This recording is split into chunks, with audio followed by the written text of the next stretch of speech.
Stem কর্মশালা প্রথমবার বালুরঘাটে Ayodhya Kalidasi বিদ্যানিকেতনে stem অর্থাৎ সায়েন্স, টেকনোলজি, ইঞ্জিনিয়ারিং, ম্যাথমেটিক্সের ওপর এই প্রথমবার কর্মশালা হলো বালুরঘাটের কাছেই অযোধ্যা কালিদাসী বিদ্যানিকেতনে। পরিচালনায় ছিল কলকাতার দীনবন্ধু ট্রাস্ট। উপস্থিত ছিল দীনবন্ধু ট্রাস্টের সম্পাদক শৈবাল মিত্র এবং বিজ্ঞানী রবীন্দ্রলাল মুখার্জি। দীনবন্ধু ট্রাস্টের পরিচালনায় দক্ষিণ দিনাজপুর জেলায় দুটো বিদ্যালয়ে স্টেমের পরিকাঠামো গড়ে তোলা হয়েছে। সেই দুটি বিদ্যালয় হলো অযোধ্যা কালিদাসী বিদ্যানিকেতন এবং বালুরঘাট হাই স্কুল। 27 থেকে 28 জানুয়ারি দুদিনের এই কর্মশালায় উপস্থিত ছিলেন দুটি বিদ্যালয়ের 10 জন শিক্ষক শিক্ষিকারা। বায়ুচাপ, সাধারণ মাইক্রোস্কোপ, বিজ্ঞান ভিত্তিক ম্যাজিক সহ অনেক কিছু দুদিনের এই কর্মশালায় শেখানো হয়। অঙ্ক, ভৌত বিজ্ঞান, জীবন বিজ্ঞানের শিক্ষক শিক্ষিকারা ছাত্রছাত্রীদের জন্য হাতে কলমে বিজ্ঞান শিক্ষার এই কর্মশালায় যুক্ত হয়ে জানিয়েছেন এই ধরনের কর্মশালায় প্রথমবার অংশ নিতে পেরে তারা ভীষণ খুশি এবং উপকৃত। কর্মশালার উদ্বোধনে উপস্থিত ছিলেন আয়োজক অযোধ্যা কালিদাসী বিদ্যানিকেতনের প্রধান শিক্ষিকা নন্দিতা দাস সহ অনেকেই।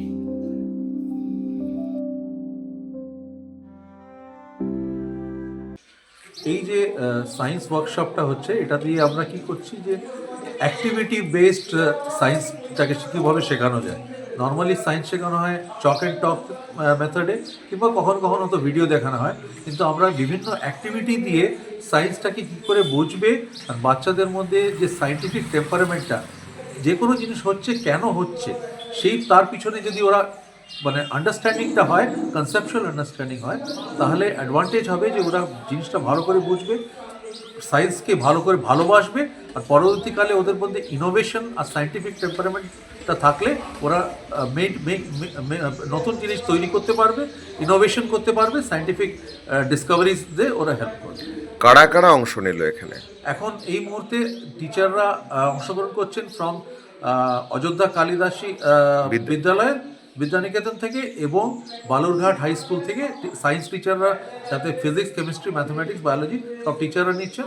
ওনাদের আমরা দেখাচ্ছি কিভাবে ওনারা সাবজেক্ট ম্যাটার এক্সপার্ট, কিন্তু ওনারা কিভাবে কি পদ্ধতিতে বাচ্চাদের ভাবনা চিন্তা করাবেন, সেই পদ্ধতিগুলো আর সাধারণ মেটেরিয়ালসগুলো আমরা দিয়ে দেখাচ্ছি ওনাদের। এটা কাদের উদ্যোগ এবং পরবর্তীতে কি ভাবছেন? আমরা এটা দীনবন্ধু ট্রাস্টের উদ্যোগে করছি। আমাদের সাথে যুক্ত আছেন বিজ্ঞানী ডক্টর রবীন্দ্রলাল মুখার্জি। আমরা চাইছি এরকম বিভিন্ন ওয়ার্কশপস আমরা করব এভরি 3-4 মাস করে। এরপরে আমরা টেলিস্কোপ মেকিং ওয়ার্কশপ করব এখানে, যাতে বাচ্চাদের মধ্যে এই ইন্টারেস্টটা আরও জাগিয়ে কন্টিনিউয়াসলি জাগিয়ে রাখা যায়, আর তাতে ওরা শিখে সেগুলোকে প্রয়োগ করবে। আসল করছে যে ওরা যা যা শিখছে তাকে নিয়ে কীভাবে সমাধান, কী করে সলিউশনস বার করবে প্রবলেমের সায়েন্টিফিক ওয়ে।